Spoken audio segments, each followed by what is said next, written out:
Saying that a GM bankruptcy is more probable, the head of the company has set off a firestorm of speculation and concern now across the nation, and particularly right here in Michigan.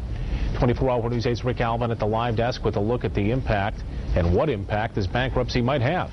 You know, Brian, this was once unthinkable, but now Fritz Henderson, the head of GM, says it is probable, and the biggest of the big three could go bankrupt. At least that's what he's saying today. A federally imposed deadline is just over 2 weeks away, and Henderson made the assessment today. The June 1st deadline means dozens of things have to happen in order to avoid bankruptcy.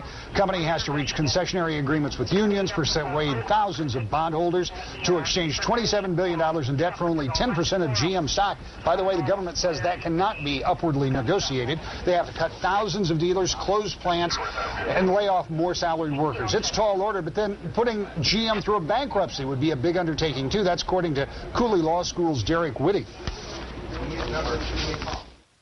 That's actually called a prepackaged bankruptcy. In order for that to happen, you have to have a reorganization in place, plan, and everyone who's owed money has to agree on it going in. So if you could do a surgical bankruptcy, the bankruptcy wouldn't even be necessary to begin with because they'd be agreeing now. So the likelihood of that is very, very low. Now, Henderson didn't say the company would go bankrupt, but clearly he opened the door for that. And by the way, he also left open the possibility that they might move GM's headquarters out of Detroit.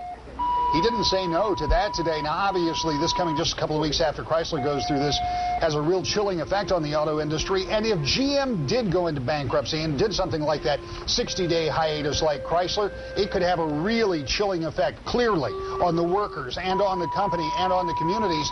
But not just that. On the state of Michigan, remember, already reeling from a big reduction in revenues coming in.